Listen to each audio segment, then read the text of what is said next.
Hello and welcome to the Rugby Sevens Rollercoaster. We're here to take you on the ups, the downs, the twists, the turns, and the excitement that is Premier Rugby Sevens, the sports league taking over the US with some of the best athletes our sport had to offer. I'm Dallen, Stanford, former USA Sevens player and current World Rugby commentator. And I'm MacDowell, former Canadian Sevens player and current international coach. Together, we'll bring you the latest PR Sevens news. Welcome to your new home for Sevens Rugby. We're thrilled to be back for episode 2 of the Rugby Sevens Rollercoaster. We so appreciate the amazing support from the rugby community in North America and the global community for the sport we love so much. So thank you, listeners and viewers. What a treat it was to have Nia Tapper and Perry Baker on episode 1. I was fortunate enough to spend some time with them at the recent Hong Kong Sevens as they led the men's and women's teams at that historic tournament. The first time the World Sevens Series had a combined event in Hong Kong at the most colorful Sevens stadium on the planet. And Robs, I'll tell you what, Perry was so fun as well. During one of his interviews in the World Feed, he threw out Rugby Sevens Rollercoaster. We need to find the footage somehow. We know it's out there, but him and I are brilliant ambassadors for our game. Yeah, they're both class on the first episode and sharing their journeys on the World Series, their stories as Americans have come through to the world stage, and now as PR Sevens champions. Okay, let's catch you up on where we are in the current World Sevens Series. We saw the Women's Series with epic cup final in Hong Kong, won by the Blackfern Sevens of New Zealand. They beat an excellent Aussie Sevens side. Great Britain won bronze in a surprise finish. Canada finished 6th and the USA 7th. But the big news there on the women's side of things is that 3 teams qualified for the Olympic Games. It's New Zealand, Australia, and the USA will be in Paris 2024, so far, of course, with France the host. On the men's side, well, they played back-to-back events in Hong Kong and Singapore. New Zealand won both. They defeated an excellent Fiji team at the iconic Hong Kong Sevens, then took a Los Pumas Sevens from Argentina a week later. New Zealand have now qualified for the Olympic Games. USA had a thrill in Hong Kong, just losing out in extra time in the quarterfinals. Canada finished near the bottom there, and that's how things sit currently on the World Series. And for our Canadians, they'll be battling out this August at the Rugby Americas North Olympic qualifiers in Langford up here in Canada, as well as all the other regional sides in the Caribbean and Mexico. Yeah, it's going to be as tight as a facelift there. Okay, so what's the latest in the Premier Rugby Sevens news? Well, 2 massive things hit the stage the last month. The 5 tournaments that we're going to see coming up this year will be broadcast either on CBS Sports Network or FS1. That's massive for the growth of the game, shown to new audiences in the US and beyond. And then the other big news, the PR Sevens Championship Final for 2023 will be held in the nation's capital on August 6th. Audi Field in Washington, D.C. will welcome you to the showdown of epic precautions. Superb news, Robs. Tickets, of course, pr7s.com. But those are 2 big announcements coming out of the home base. Yeah, I can't wait to come back to Washington, D.C., Dallen. That was my number 1 stop last year, one of the coolest, iconic cities in America, and obviously that stadium was class. We're wrapping up ID camps across Canada here, looking for the next Nia Tapper and Perry Baker, these crossover stars. Been lots of talent over the last month as well. I was in Montreal early in April, then I was in Victoria here. We had over 100 stars try out. Last year, I think we had 30 or 40. So the awareness, the PR Sevens is coming. And then I'm back off to the prairies on Thursday here to look for talent. So we got our final ID camp of 2023 in Edmonton, Alberta. And then wrapping up this weekend is the draft. So this is our 3rd stage of the draft. So we'll be locking up our 15th and 16th picks. And I know the league will be announcing those stars in the coming weeks. And I know for our athletes that have been drafted already, they're chomping at the bit to share with their family and friends. So stay tuned for that. Yeah, I can't wait. I'm just checking my phone. I didn't get no messages have come through about, okay, well, that's fine. Anyway, we have 3 brilliant guests on episode 2. That's right, not 2, 3 guests. We have PR Sevens founder and CEO Owen Scannell, who comes in and gives us a great update of how things got started, where we're going, and what's coming up, which is brilliant. And then 2 excellent guests after that. All Black Sevens flyer Brady Rush, fresh from winning the Hong Kong Sevens and Singapore Sevens, is with us, plus Olympian and former USA Sevens captain Abby Gustaitis. Well, it's action-packed. We can't wait for you to enjoy episode 2 of the Rugby Sevens Rollercoaster. A huge honor. We have founder and CEO of PR Sevens, sleek sensation Owen Scannell, joining us for a quick chat. Owen, firstly, there's a rumor that's going around that you taught Olympian Madison Hughes everything he knows about the game when you played together. Is that true? You know, I think that's not only true. I think I have the distinguished honor of having assisted on Madison's first collegiate try. Granted, I don't think the pass I gave to him went to hand, but I think he saw, everything from my hip mobility and natural athleticism and said, that's the guy I really want to imitate and learn a lot from. So no, I think I taught Madison next to nothing, but I did have the very distinct honor of playing with him and being a friend of his. So. Well, exactly. He talks so highly of you. And of course, it's really cool that you are teaming up these days in the business world too, which is brilliant. And getting Madison to play and commentate, I think it's so great, So good combo there. So let's get right into it, my friend. Tell us about the idea. How did it come about? How did the Premier Sevens come to fruition?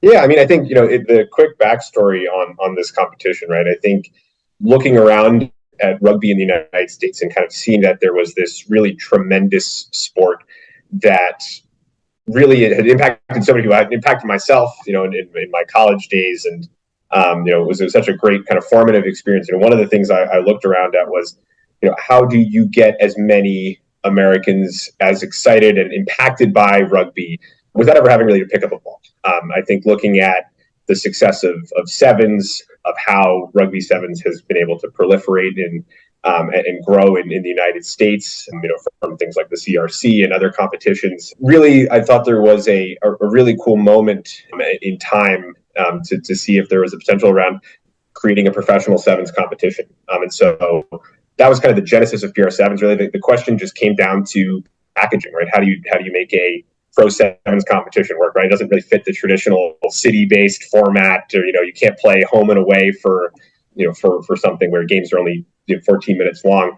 And really kind of looked around at the sports landscape and kind of saw that there was the opportunity to do a traveling circuit type of model, similar to what they do on the international stage, but replicate it with teams from our competition. So pushing the ball forward, exploring, building out the models. This is probably stuff that's a little too boring for the podcast here, but that was kind of the genesis of the concept and how everything, and eventually kind of bring on Mike Tolkien, bring on the team that we assembled, eventually kind of started chipping away at that wall of the impossibilities, and eventually got our 2021 inaugural championship in Memphis organized, which was fantastically successful in everything that we were hoping for.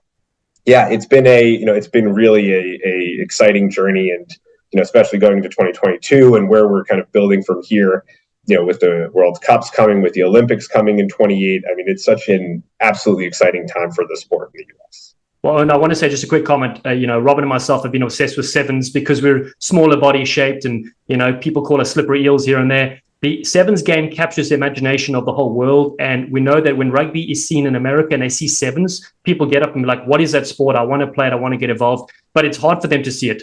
It's 2 a.m, right, when it's played into the Dubai Sevens and stuff like that. So the fact that you took the lead and was the creator of this wonderful league, we're obsessed with it. We love what you're doing, and we know it's going to be around for a long time. Yeah, and I think you hit on a great point there, Don, which is it's the idea of creating sevens. I think as a format for rugby is such a great first encounter for people with the sport, right? It's for Americans in particular, right? It's a possession-based game. I mean, when you think about American football and the parallels to it, sevens just closely resembles the strategy, the tactics, hey, I want the ball and I want to score type of mentality that every football fan is used to seeing, right? What I really loved about the idea of creating a U.S.-based, let me pause there, North American-based for Robin, circuit, is really creating a product, something that people can enjoy in the way that in which they're used to enjoying it, right? To make something that is an American and Canadian as possible, right? To kind of lower the barrier entries to get those new fans into the sport and excited about what we're doing. And for you, Owen, how do you feel the Premier Sevens will help capture the next generation of sports fans into rugby sevens? Yeah, I mean, I think it's exactly that, right? We're focused on the next generation of American and Canadian fans, right? We want to kind of bring those people into the sport with the things that they're used to seeing, right? So, we are focused on American markets. We're focused on playing in the time zones where people can capture or at least get interested in our games. Distribution of our content is super important, right? We want people to be able to discover rugby. Huge announcement for us is our partnerships with CBS Sports Network and FS1 for putting rugby sevens on linear cable for 5 weekends throughout the summer. Right? I mean, just a massive amount of people will be able to see the sport for the first time. And really, I think what the kind of onus for us going into this year, one of the big steps that we wanted to make was really to hone and refine the product, on the field. When I say product, I mean like what the competition is all about, really to appeal to, those fans. So step one obviously was taking our team names, growing our competition, and then regionalizing the teams, right? We want everybody to come into the game with their favorite PR7s franchise, with kind of the men's and women's teams that make up that franchise.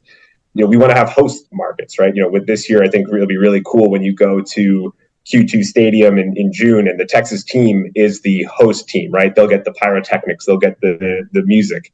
All the atmosphere is going to be built around having that team be the home team, which is what people love. They love, the tribalism and passion of rooting for their team against their rivals. So we're trying to, create that element. Beyond that, right, every sports fans and American sports fans love brackets, right? They love single elimination, they love stakes, right? So introducing a playoff competition where teams have to qualify in order to make the championship in DC is such a huge step for the way this format is supposed to work, right? Every game now has tremendous implications in terms of where teams finish and how players respond to the adversity that they come across.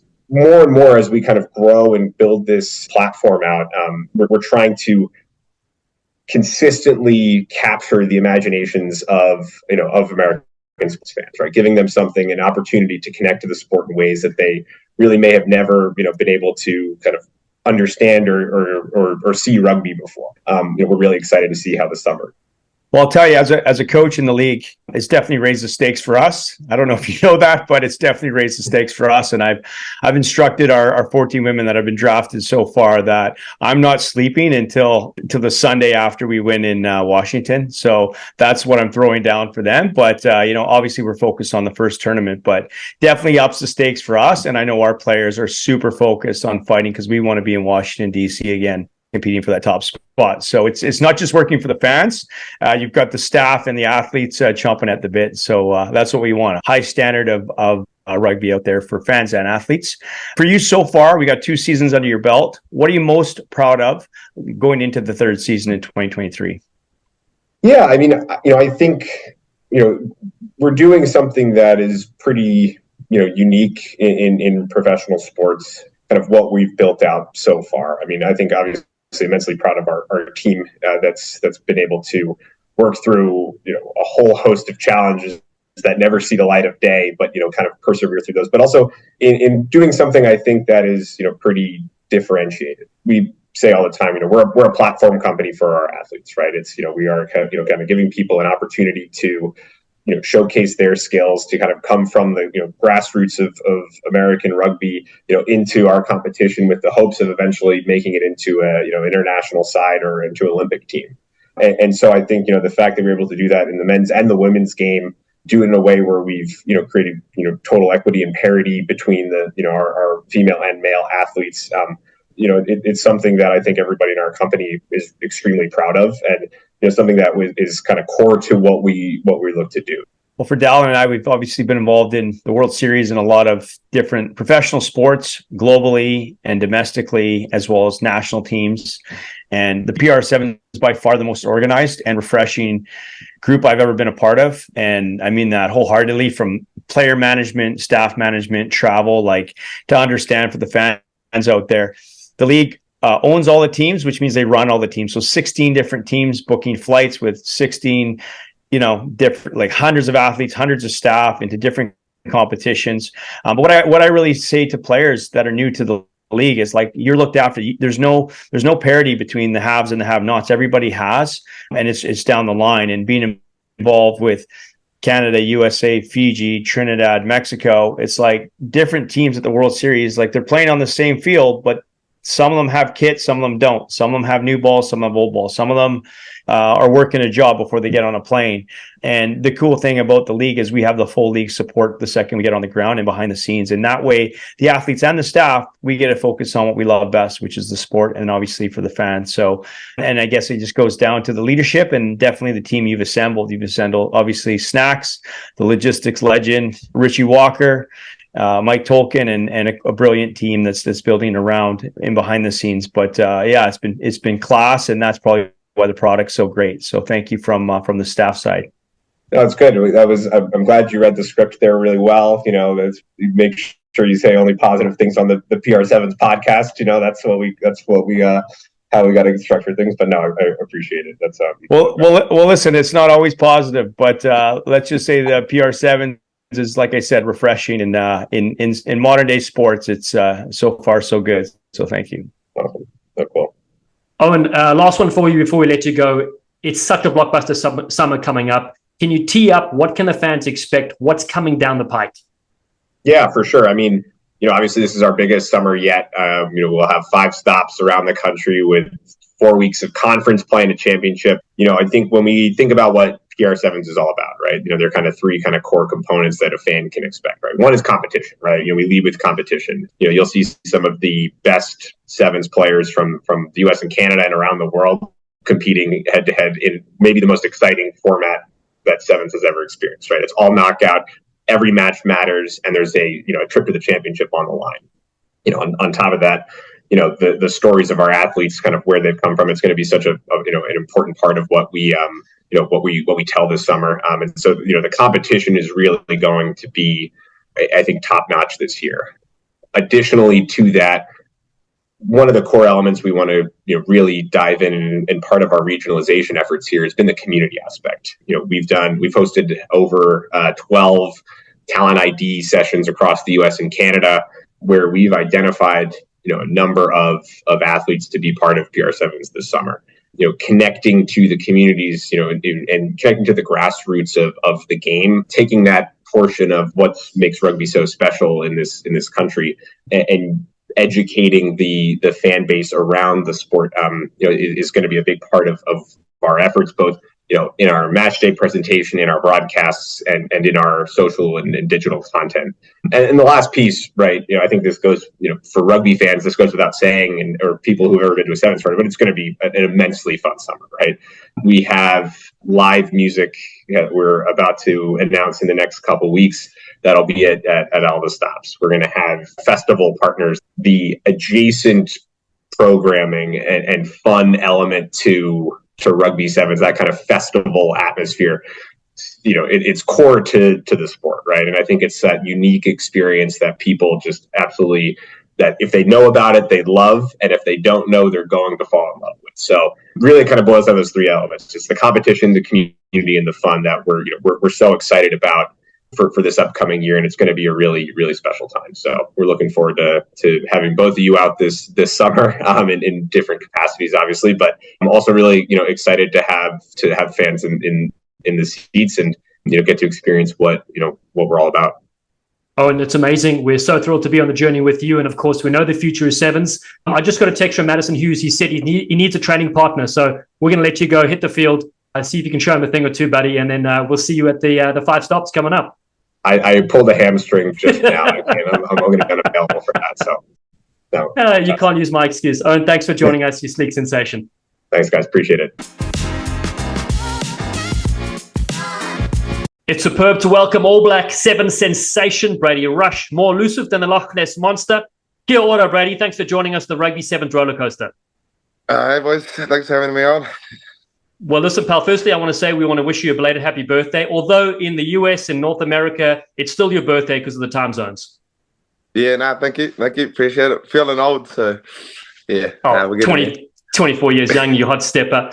Listen, we know that a couple of birthday presents which were on the card. You've already qualified for the Olympic Games in Paris, winning the series. That'll be New Zealand's 14th title coming up. Still 2 events to go. Give us some insight. It's so tough to be competitive at such a top level. How does your team, the NZ Sevens, remain that consistent over this series today? Firstly, thank you for that. One of our goals this year was to qualify for the Olympics, and to do it so early it's been pretty cool. Yeah, well, we're obviously, our next goal is to chase the World Series this year, and like you said, probably our 14th. So I think that'll be pretty special. And I think, we've got 2 tournaments left to go. They're going to be tough tournaments, but I'm hoping we can seal the deal by the end of it, which would be pretty special, just to top off our year. All the boys have been working pretty hard. But goes to show all the hard work we're doing back home, and just like the depth of our team. We've had a few injuries this year, just all our young boys stepping up, and Yeah, that's been impressive. It's, we could list a whole team of players that could be starting but aren't there. But your team that does represent the Southern Weekend just so consistent, amazing. Yeah, our older boys have set the tone for us. They're training, and we get to train against them every day. And I think it's been pretty good for us. We've always said it. We get to train against the best every day. It's always tough trainings, and then the boys just have to step up and show what they can do on the World Series, which is pretty cool. Brady, talk to us about winning back-to-back events, and your side managed to take out the very good Fijian team in Hong Kong, an excellent Argentina side in Singapore. Can you give us a bit of insight into this last tour and what it meant to win both of those tournaments back-to-back? Yeah, we've been talking about trying to win a back-to-back. I don't think we've done it since 2016, so that was pretty cool as well. Yeah, obviously, after our last tournament in Hong Kong, we didn't even make the quarters, so the boys were pretty hungry to get a win over there. And yeah, we happened to beat Fiji in the final. It was always going to be a tough game.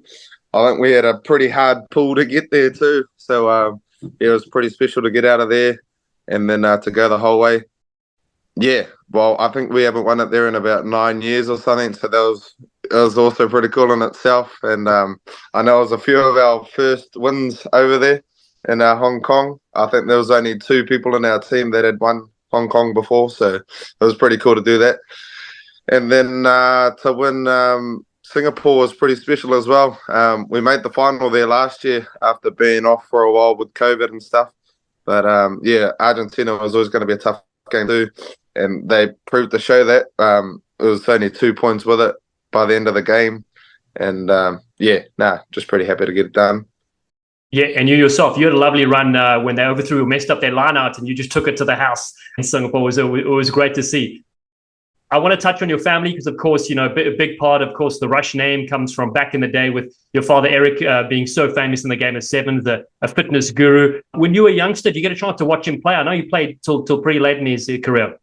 Yeah, I think he finished playing when he was about 40 or something. But nah, he'd finished up by the time I'd been able to even know what rugby was, to be honest. I was about 2 or 3 when he finished up. But yeah, I see the odd video on the internet, and it's not too bad. And listen, he's still super fit, is what everyone says. So does he challenge you every now and again to a little foot race or occasional fitness session? Yeah, he usually tries to keep up with me and my brother, but he's getting on a bit. He actually called me last night. He had a bet with us when we were younger. If we'd beat one of his runs, he'd buy one of us a car. And I think we're getting pretty close, and he's getting scared, and he's trying to pull it out of this bet. So, yeah. I love that. Okay, good. We've got to get the big man on himself. We'll get him on the next pod. Yeah. Well, it's one thing to beat his fitness scores, but it sounds like you got another 16, 17 years under your belt before you beat that record. Yeah. Something like that. All right, can you take us back to your first international debut with the All Black Sevens and what it meant to have your family there with you to experience that? It was about this time last year. It was Singapore. It was our first tournament. I debuted with 4 of the other boys: Leroy, Carter, Moses Leo, Caleb Tangatau, and Kationa Vai. All pretty respected names so far, which is pretty cool. But yeah, debuted in Singapore, and to have mum and dad there was pretty special.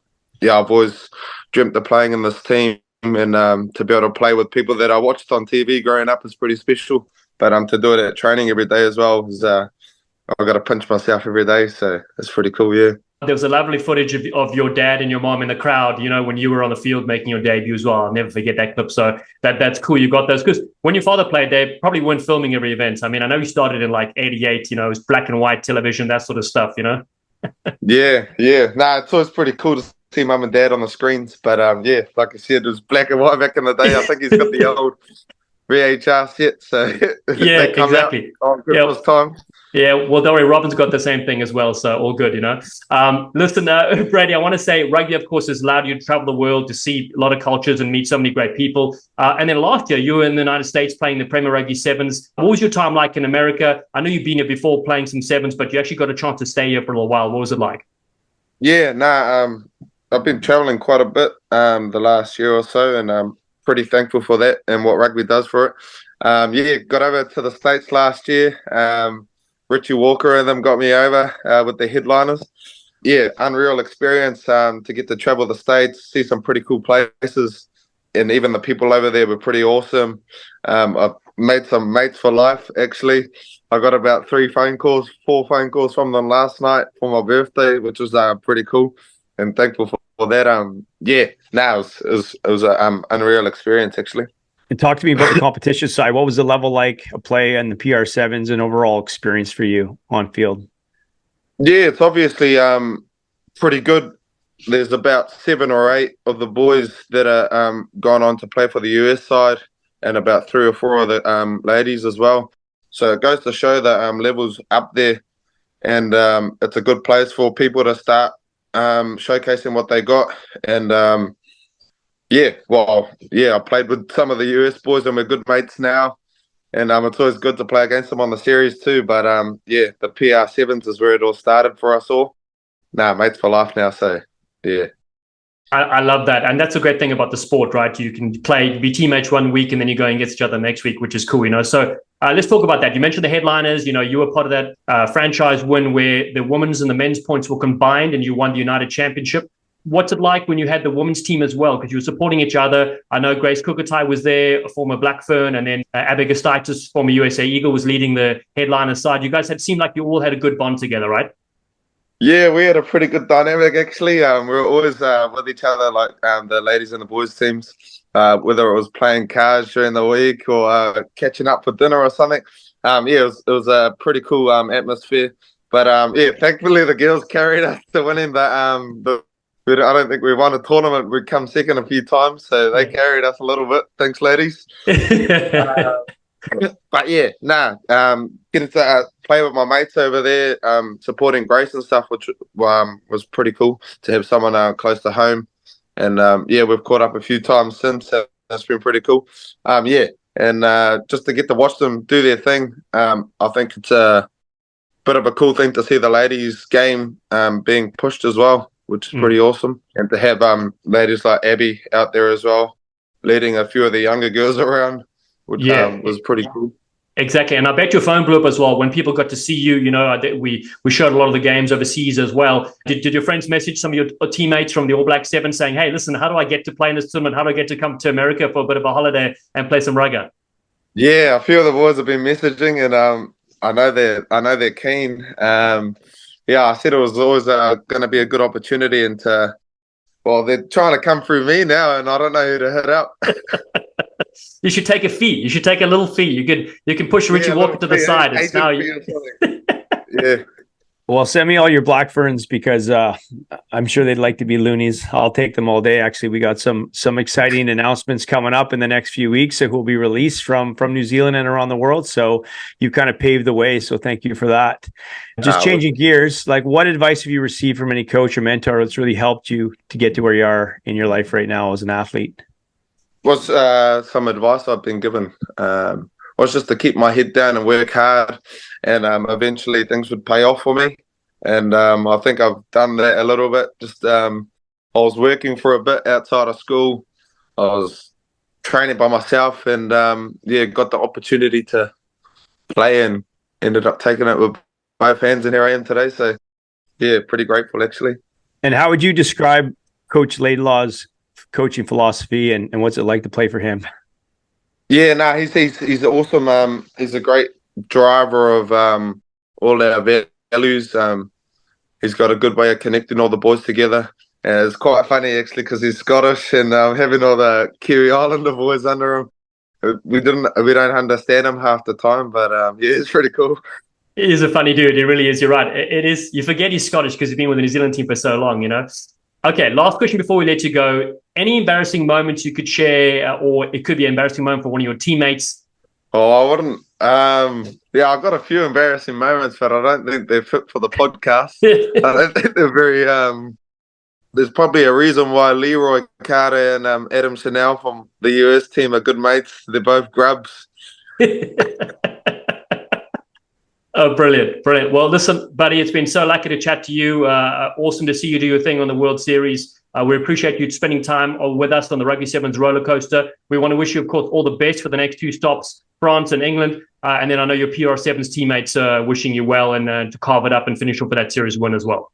Nah, thanks for having me on, fellas. I'll see you later on. It's fantastic to have former USA Sevens captain, Olympian, and talented opera singer, Abby Gustaitis, join us on the Rugby Sevens Rollercoaster. That's a new one for you, Abby. Really caught me off guard there with that introduction. Well, listen, I figured I made just a play because you were part of the headliners in the PR Sevens. So that's kind of when I got it there. Well, listen, let's talk about your post-professional career. Obviously, I got a chance to interview with my background here at the Hong Kong Sevens recently. You were one of the brilliant HSBC ambassadors. Give us some background into, how you got into these brilliant gigs and how you got to smoosh with the wealthy and the rich and famous. I think they're really scraping the bottom of the barrel at this stage. They're like, literally, they must only have women's size medium red polos left, and there's no one else available. And they're just like, I guess we'll give it to that lady. I don't know. But it's been an unreal journey, actually. I had no idea what the post-career life would take me. Little did I know that I would still be traveling on the circuit as much as ever, if not more than ever, going to most of the men's tournaments as well, and just kind of figuring out what I like. Obviously, rugby, I love this sport. I'm super passionate about it, growing it in America and continuing to get light on the women's game. And whether that's through broadcasting, I've got to commentate with you a bit on a few stops, headed to Toulouse in a couple of weeks to round out the women's series, and HSBC Ambassador alongside some absolute legends. Nolly, Alicia Quirk for the first time in Hong Kong was amazing. And our American crew, Todd Clever, and then, we brought in the Aussie Adam Ashley Cooper, which was an absolute blast, regardless of the hailstorms, which you also experienced. But honestly, just grateful to be surrounded by amazing people and still involved in this incredible sport. It's really all you could ask. Well, it's so great. Again, you're such a great ambassador. Even that interview that we did, a lot of people commented around the world how it is so great to see your familiar face still there, involved, and encouraging the young girls to take part in the sport, which is awesome. And let's touch on the commentary, because I had such a great time commentating with you. You bring such wonderful insight. You're so well spoken. Is it completely surreal to be commentating on the game that you were just playing recently, or what's it like for you? Very surreal. I love still getting that little bit of adrenaline, that sort of like spike of pressure, like, do not mess up, or don't say a curse word, please. I don't think that would go over well. Struve would be very disappointed, but I might not get the call back. It's kind of that double-edged sword of commentating the girls, because you kind of got to be real and call them out when you need to, but at the same time, they're your teammates and your friends, and you just want to praise them. So it's funny, they'll text me after like, oh, you had to say that? I'm like, you did miss the tackle though, so I'm just the people saw it. I'm just the voice, really, someone shooting the messenger. But it's been really fun getting to see the game from this side and to learn from you and a bunch of the incredible team. The whole broadcast crew is just so talented, and every time I'm out there, I just pick up something new, and everyone sort of has their own style. I'm no sleek sensation caller like you, Dallen, but I can read the game and sort of just speak to that. That's kind of where I just stay in that lane. And you do such a great job, I'll say. That's the great thing, is like everybody has their style, they're unique, and their personality. And as an analyst, you bring exactly what needs to come to the game. And it is funny talking about your teammates or former players and current friends that are calling you out. But hey, the best thing is that you're just calling it as you see it, and it's up to them to do what they need to do. Exactly. I'm like, it's no hard feelings. It is what it is. It played out. And when you watch it back, you're going to think the same thing. Like, should have had that tackle, right? It's like, I just said it. Thank goodness when I played a couple of years ago that the commentators were so generous, because like if it was my home club, they would have fired up a chainsaw for some of the things I did out there, but they were so sweet and nice. I was like, oh my God, I'm going to get roasted. But the World Series is pretty generous compared to a lot of sports and politically correct. Let's wind it back, Abby. When did you first discover rugby? Where? And can you talk us through your first memory in a game? And also, did your parents approve of you joining rugby? That's a very great follow-up question.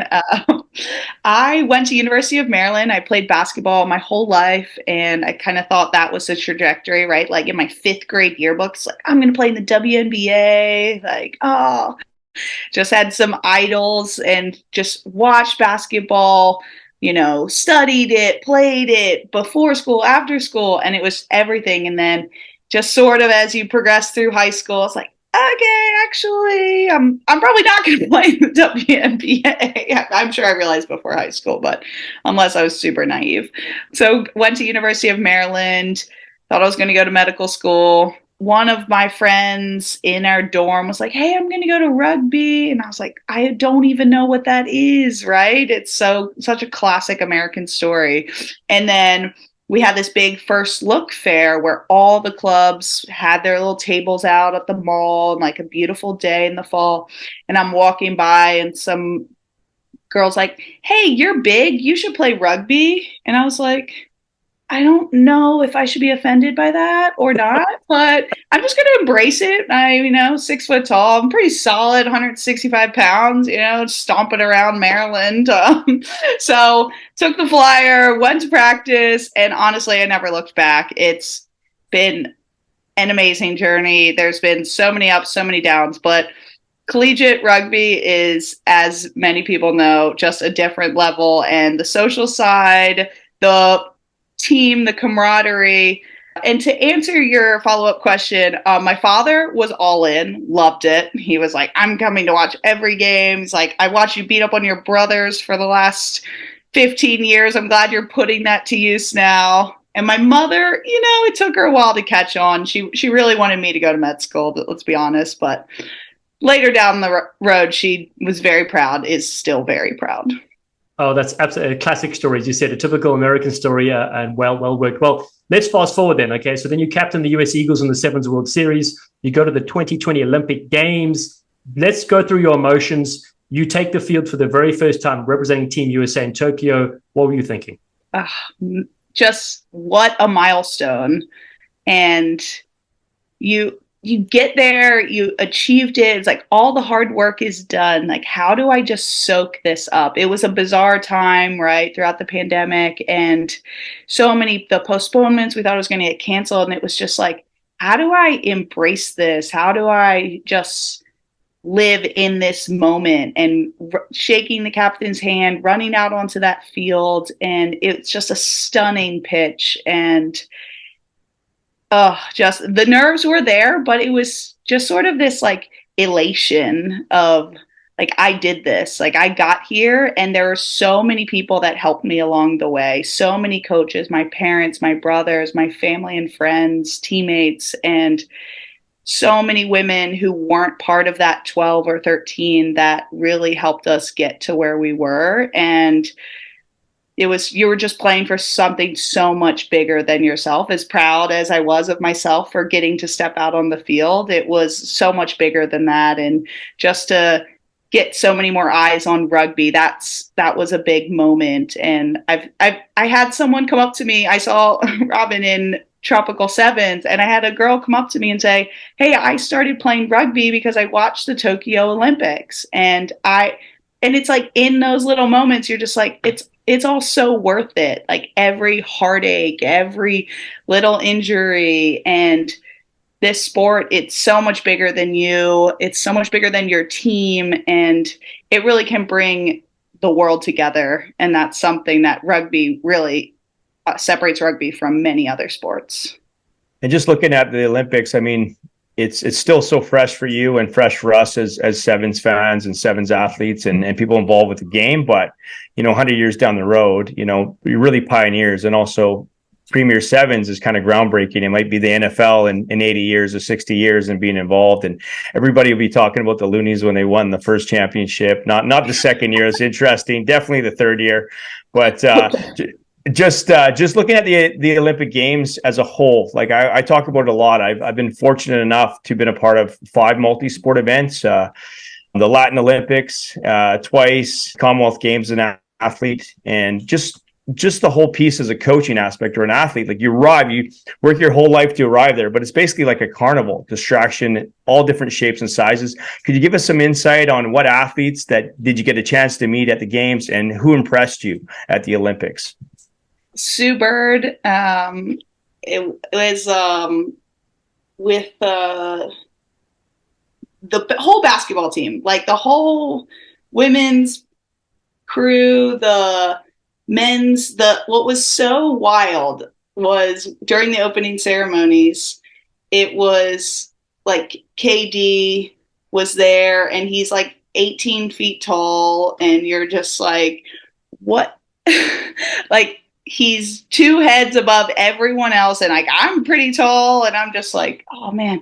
The whole Team USA starts singing happy birthday to Kevin Durant, and then and it's not his birthday, and so then he just starts yelling back, and all the basketball guys are just getting all rowdy, and it was just such a weird moment of like, this is someone who comes from such a different background of sport. And then like the women's team, they were just like, they're just cool. Like they're cool people and like yet very down to earth. And then obviously they absolutely smash it on the court.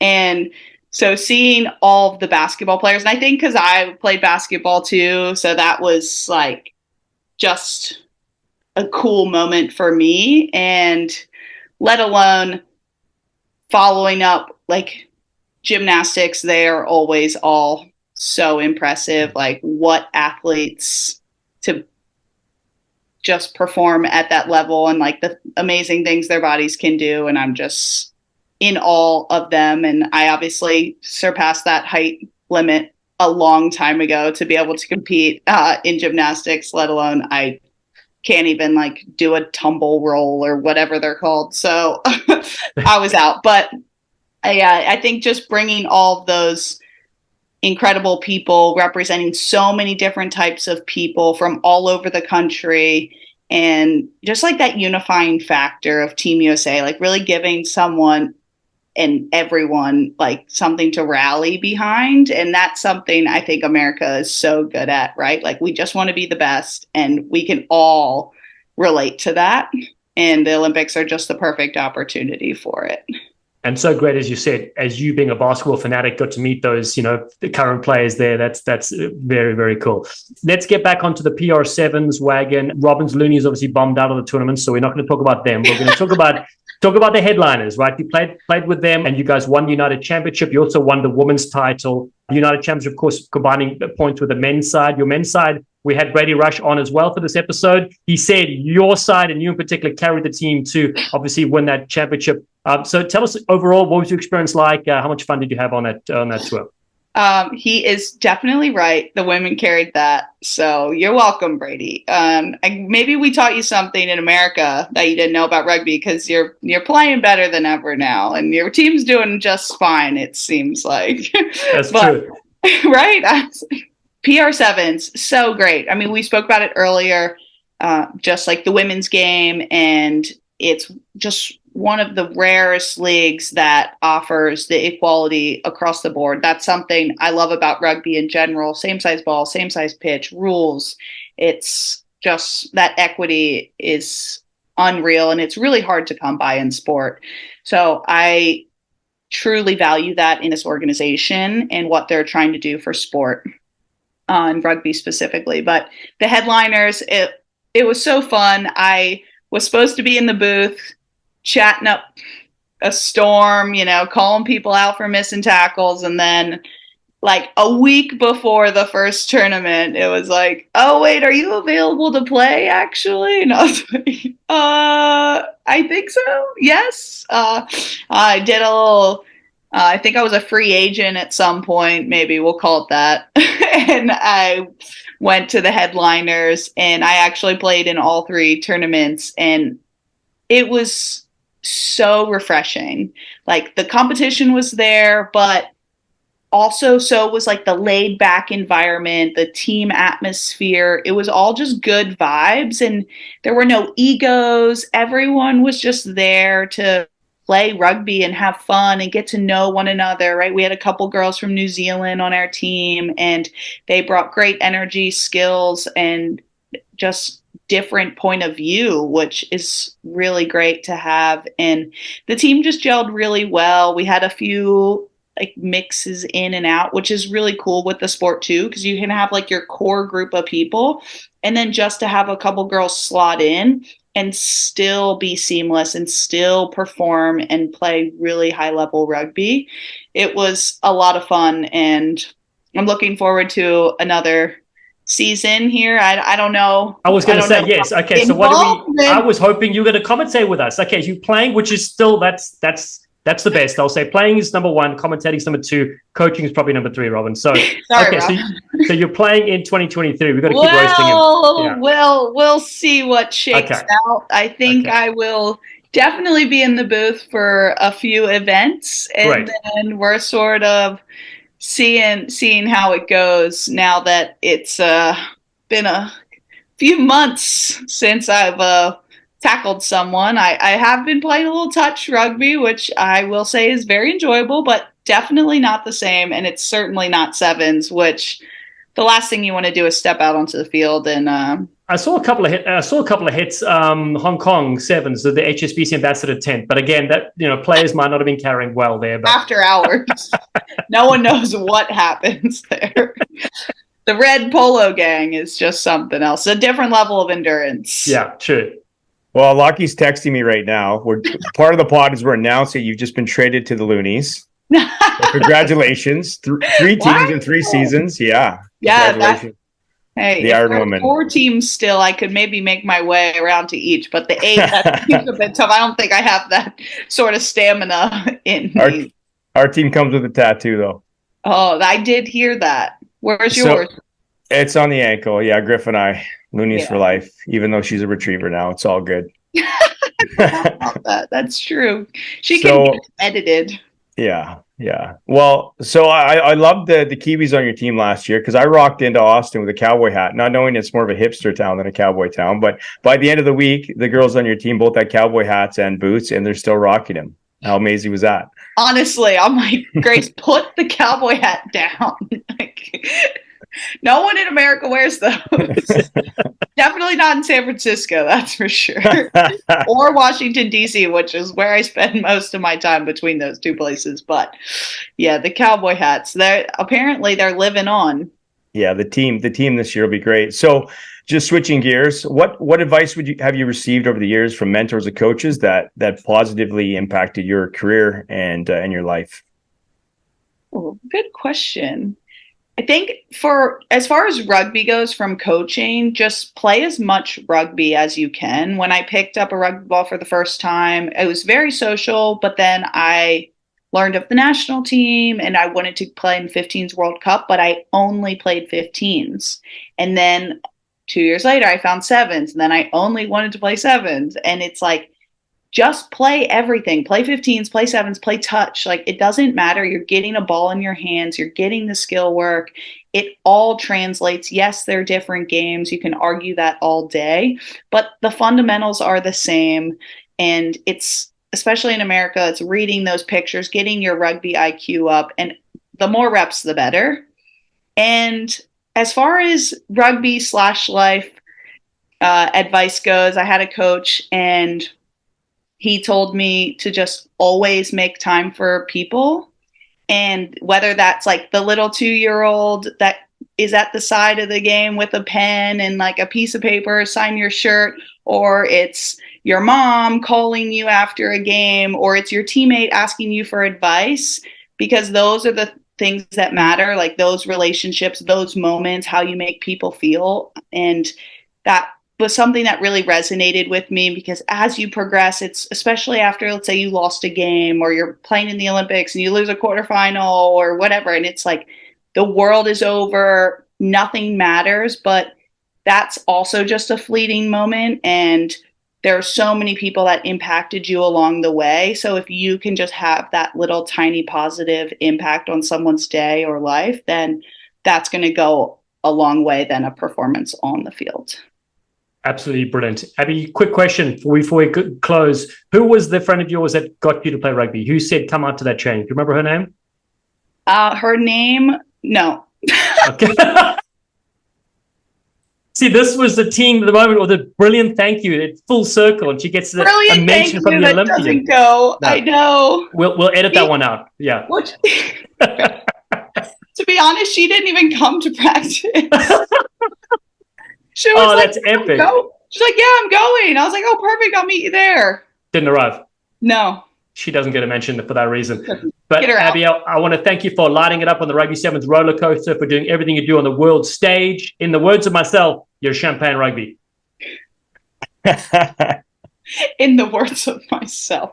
Love it. Thank you, Dallen. Thank you, Robin. It's been great as always. And I will see you both very soon, I'm sure. PR Sevens, maybe Toulouse, maybe at a Starbucks or coffee shop in Tampa, Florida. You know, the rugby world keeps us together. Awesome, Abby. You bloody star. Thanks for listening to the Rugby Sevens roller coaster. Visit pr7s.com to buy tickets to the 5 tournaments in 2023. Austin, Texas, June 17th. Minneapolis, Minnesota, June 24th. San Jose, California, July 15th. Pittsburgh, Pennsylvania, July 23. And the PR Sevens Championship on August 6th. Connect with us on social media at PR Sevens and watch any of the previous tournaments on the Premier Rugby Sevens YouTube channel. See you next time, you sleek sensations.